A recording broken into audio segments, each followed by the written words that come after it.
जय हिंद, वंदे मातरम। कैसे हैं आप लोग? आज का टॉपिक फिर हमारा वही यूपी टेट ईवीएस का है। ठीक, most important questions exam point of view के हिसाब से देखा जाए तो बढ़िया बढ़िया क्वेश्चन लेकर आए हैं अजीत राज एसकेएस वाले।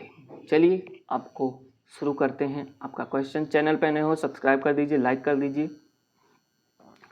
क्वेश्चन है, पंखुड़ियों के अंदर फूलों के बीच में, अब फूल आप इमेजिन कीजिए, उसके बीच में कुछ पतली पाउडर जैसी संरचनाएं होती हैं, उसे हम छूते हैं तो पाउडर की तरह लगती है, दानेदार। इन्हें हम कहते हैं, क्या कहते हैं? जिन्हें हम क्या कहते हैं? वर्तिकाग्र। वर्तिकाग्र किसका भाग है? फीमेल पार्ट का भाग है। प्राकोष ये मेल पार्ट का है। प्राकड़े भी मेल पार्ट का है।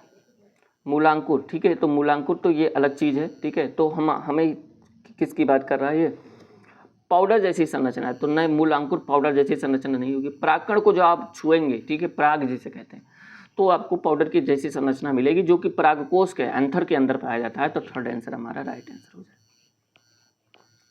प्रकाश संश्लेषण की क्रिया में हरे पादप द्वारा बाहर निकलने वाली गैस कौन सी है? ठीक है, कार्बन डाइऑक्साइड, जल से सनलाइट की उपस्थिति में, ठीक है, क्लोरोफिल की उपस्थिति, सनलाइट की उपस्थिति में हमारा क्या बनता है? ग्लूकोज बनता है। अब ग्लूकोज जब बनता है तो उसके साथ साथ एक गैस निकलती है, वो होती है ऑक्सीजन गैस। ठीक, तो राइट आंसर हमारा थर्ड है। ये फोटोसिंथेसिस में आपने पढ़ा होगा। नेक्स्ट है, लौंग एवं केसर पौधे के किस भाग से प्राप्त होते हैं? ये भैया देखिए, लौंग और केसर पौधे के जो फूल होते हैं, सूखे फूल होते हैं, वो होता है। तो ना जड़ होगा, ना तना होगा, ना फल होगा, ये क्या होगा? फूल होगा। क्या होगा? फूल होगा। बीटी कपास है। बीटी कपास एक क्लास 12th का एक टॉपिक है। ठीक, क्लास 12th में अगर देखा जाए बायोलॉजी में, तो बीटी कपास होता है। बीटी फसलें होती हैं, उसमें क्या होती है? बैक्टीरिया का जो जीन होता है वो निकाल करके इनमें ट्रांसजेनिक कर दिया जाता है। मतलब तो ये एक प्रकार का कौन सा पौधा बोला जाएगा? ट्रांसजेनिक पादप बोला जाएगा बीटी कपास। इनमें से कौन सा द्विबीजपत्री पौधा है? बांस नहीं, केला नहीं, गन्ना नहीं, सरसों हमारा क्या है? द्विबीजपत्री है। पौधों में जल का अधिग्रहण किसके द्वारा होता है? जल का जाइलम और खनिज लवण का, और उसका भोज्य पदार्थ का फ्लोएम। तो जल की बात पूछे तो जाइलम, जा से जल, जा से जाइलम, तो जाइलम पे आपको मानना है। ठीक, चरने वाले पशु वनस्पति को कैसे बदलते हैं? बीज प्रकीर्णन द्वारा नहीं, परपरागण द्वारा, ये भाई नहीं हो पाएगा। चुन कर बदलते हैं। जो चरने वाले पशु हैं चुन चुन कर चरते हैं, ठीक है, और वो वनस्पति को क्या कर देते हैं? बदल देते हैं।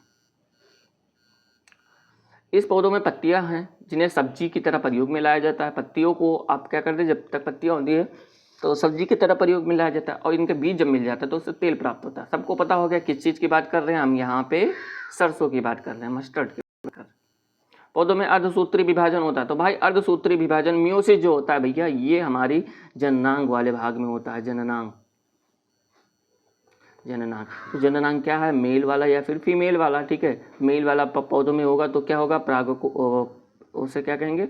पुंकेसर। और फीमेल वाला स्त्री केसर। ठीक, तो पुंकेसर में प्राकोष, प्राकड़, ये सब आ जाएंगे। ठीक, और स्त्री केसर में अंडाशय, वर्तिकाग्र, बीजांड, ये सब आ जाएगा।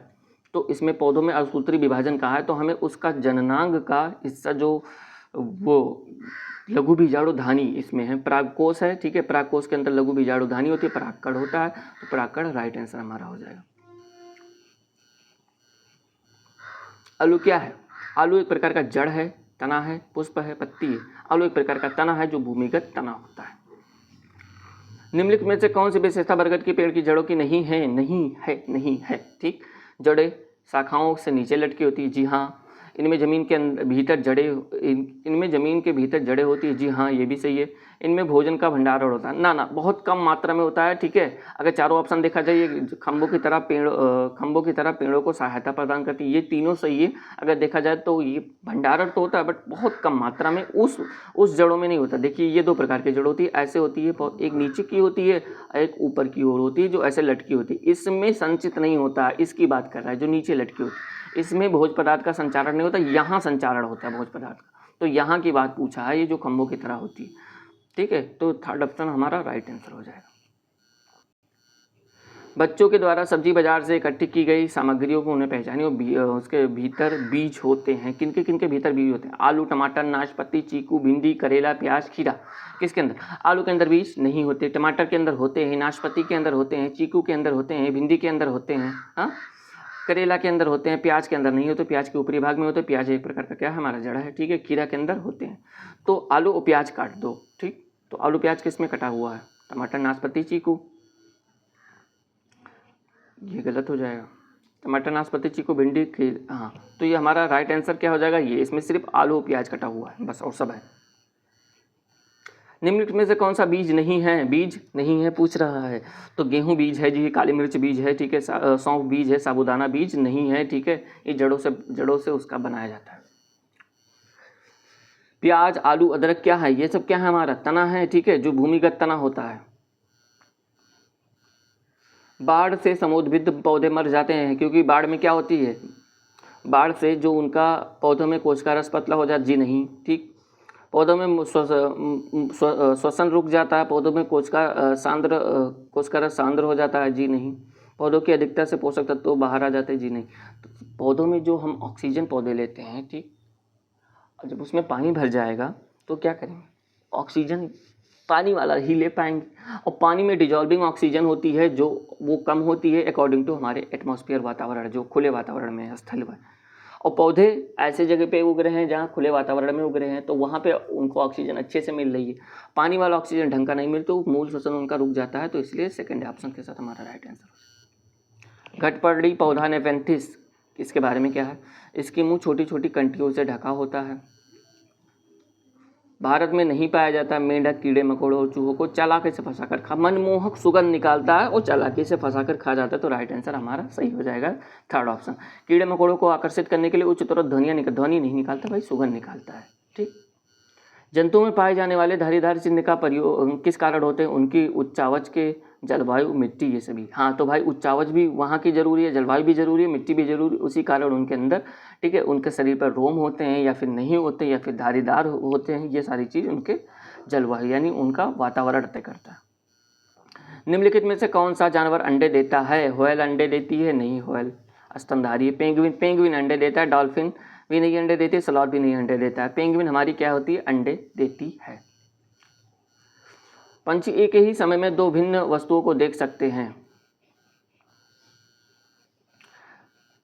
पंछी उनकी गर्दन को, अगर पंछी के विषय में कहा जाए तो ये चारों ऑप्शन सही है। वो गर्दन को घुमाते रहते हैं, झट से घुमाते हैं। इनके शरीर के सिर के दोनों ओर आंखें होती हैं, ये भी सही। इनकी आंखें पुतली घूम नहीं सकती, ये भी सही। उपयुक्त सभी। अगर पंछी के बारे में पूछे तो ये चारों सही है, लेकिन अगर पंछी वस्तुओं को देख लेते हैं, अलग अलग एंगल से देखते हैं, वहाँ पूछ जाए, ठीक है, एक ही समय में दो एंगल से देख लेते हैं, तो सीधा बात उनके सिर के दोनों तरफ क्या होती है? आंखें होती हैं भाई।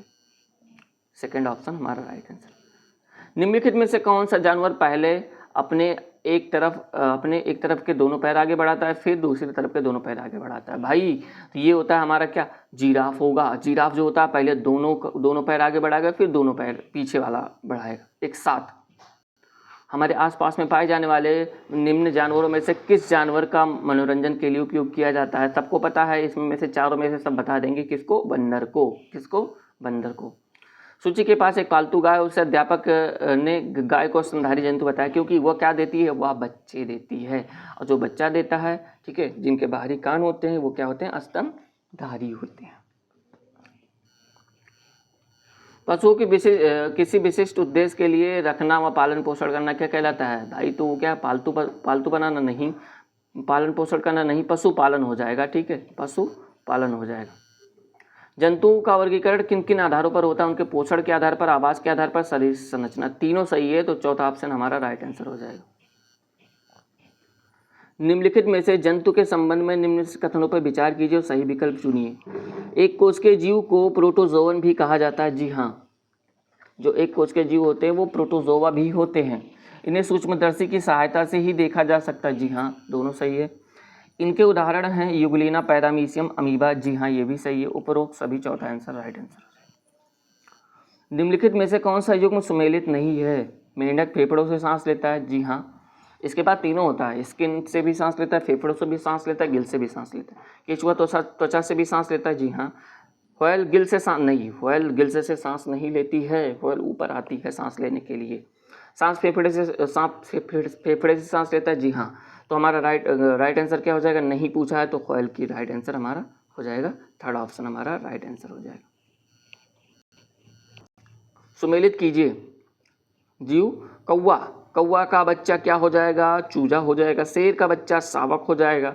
खरगोश का बच्चा बन्नी हो जाएगा। गाय का बच्चा बछड़ा हो जाएगा। तो ए बी सी डी। ए का क्या है 4, बी का क्या है 2, सी का क्या है 3, डी का क्या है 1। 42 31 हमारा पहला आंसर, राइट आंसर।